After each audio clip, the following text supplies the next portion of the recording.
Well, it so happened some craziest storms came through. We lost a little bit of power.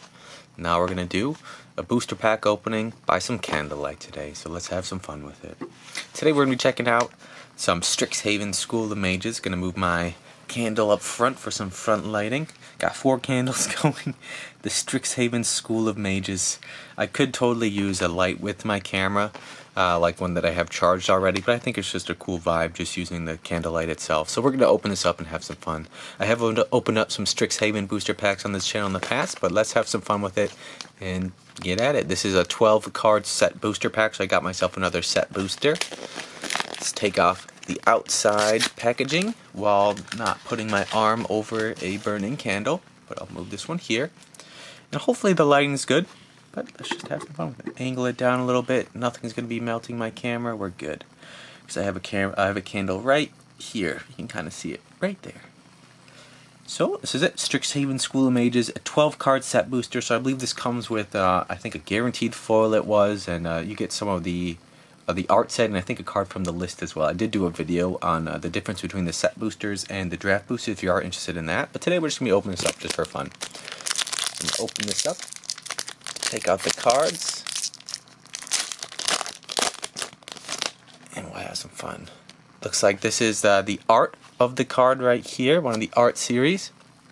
I've yet to get one with the foil stamping on it. Pretty cool right there. Kind of a darker image. It's hard to tell if it's a dark color or if it's just dark in here. It looks like they all have some sort of growth powers or something like that. Just keep this just like this. Very cool. And these have a different kind of glossy feel on them. So that is the art series right there. It's the 41 out of the 81. So there's 81 cards in the set. I do like the art sets. I do have the first one from the original Modern Horizons, so I think it's pretty cool. Looks like we got a nice little swamp right here. Some like orange or kind of like red or pink glows in the background right there. Very cool. Spooky, spooky. Looks like the lesson we got is Introduction to Annihilation. It's a 5 cost. It has Exile. Target non-land permanent. Its controller draws a card. And this is a lesson, so you can obviously kind of have this in your sideboard and tutor it up with certain cards. And this is a colorless card, so it'd be good for any kind of deck, which is cool. And I do like the idea of the lessons. I think it's fun. Next one we got right here, we got Serpentine Curse. Curve, 3 and a blue. It's a sorcery. Create a 0/0 green and blue fractal creature token with put X +1/+1 counters on, where X is the, what does that say? X is the 1 plus the total number of instant and sorcery cards you own in exile and in your graveyard. So this gets more power of the more instant and sorcery cards you have in your graveyard or hand, which is pretty cool. Looks like we got Biomathematician, 1 a green and a blue. It's a human wizard. It's a 2/2. When it enters the battlefield, create a 0/0 green and blue fractal creature token. Put a +1/+1 counter on it for each fractal you control. So again, this one has an ability where it comes into play. It likes having certain things, and this one likes to have the fractal tokens. You'll get more power from that, so it's pretty cool. We got Leyline Invocation. The Leylines, usually Leyline's pretty sweet. 5 and a green. Create a 0/0 green and blue fractal creature token. Put X +1/+1 counters on it, where X is the number of lands you control. So I feel like all the cards, well, a lot of the cards have to deal with fractal tokens so far. So far, 3 out of the 4 cards we have to do with fractal tokens. Interesting. You can see the art right there. It looks like some crazy wintry mass almost spinning around in the sky. We got Eureka Moment, 2 a green and a blue. Draw 2 cards. You may put a land card from your hand onto the battlefield. That's pretty cool. It gives you some cards in your hand and also some land on the field. Very nice. Got Vortex Runner, 2 and a blue. It's a human wizard. He's literally running through portals. Makes you think of the game Portal itself. You can see just jumped right through there. As long as you control 8 or more lands, Vortex Runner gets +1/+0 and can't be blocked. It's a 2/2, and that goes well with his name and the art. He's running through vortexes, so obviously he shouldn't be able to be blocked. Very cool. Looks like we're onto the uncommons. We got Overgrown Arch, 1 and a green. It's a plant wall. Very cool. It's got Defender. It's a 0/4. You have tap, gain a life, and then you have sacrifice Overgrown Archer, and then you can learn, so you can actually use it to kind of tutor up something from your sideboard. Very cool. I'm a huge fan of defenders because I think they're just great. They put a nice little block in the field, and this one can gain you life, and can also give you one of the cards you can learn, a sorcery lesson, which is cool. And I do like Arcades the Strategist. I do want to make a deck with that, which would be fun because it just turns all your defenders into creatures able to attack. Very cool. So that is the first uncommon we got. I'll just set that right here. We got Dramatic Finale.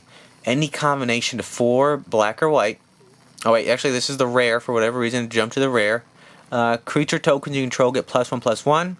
Whenever one or more non-token creatures you control dies, create a 1/1 white and black Inkling creature token with flying. Wow. The ability triggers only once each turn.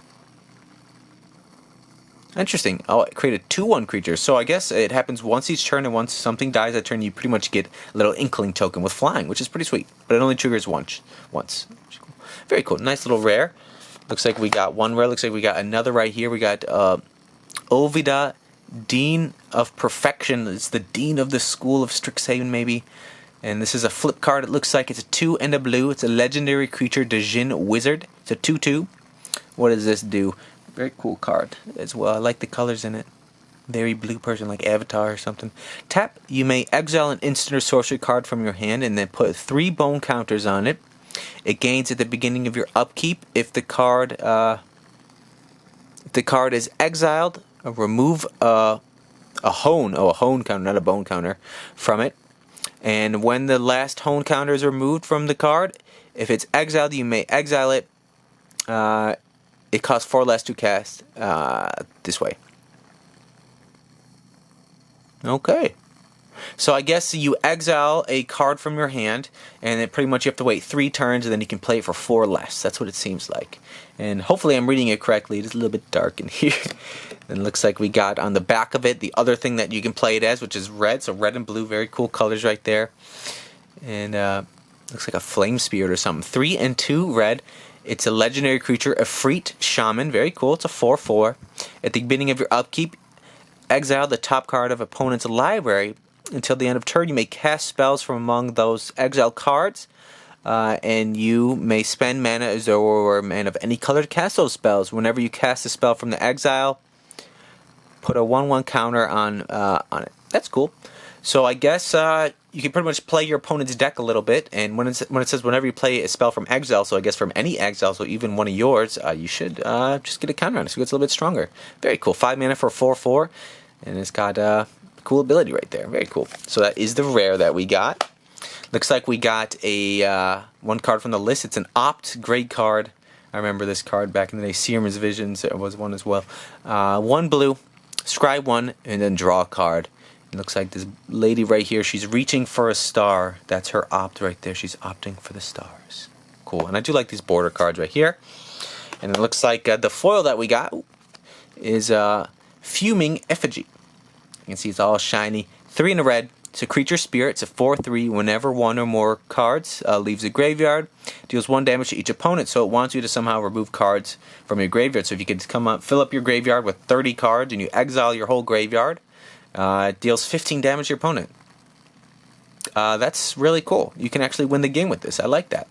Because there's definitely lands that come in like Bojuka Bog. You can just exile your graveyard and win the game or something.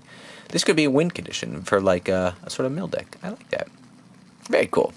That's the foil that we got. And then it looks like we got Totally Lost, the Philip the Lost, that little kind of Mike Wazowski looking guy. It's a little pest token right there. But cool cards right there. See, so this pack, it seems I got 2 rares in the foil, and I got 2 uncommons. Yeah, very cool. And a nice little art card as well. But anyways, what a fun little video today. It's a little bit different. Hopefully the lighting's alright. Hopefully you yourself are staying safe and wonderful out there with some crazy storms today. Always stay positive. Keep on keeping on.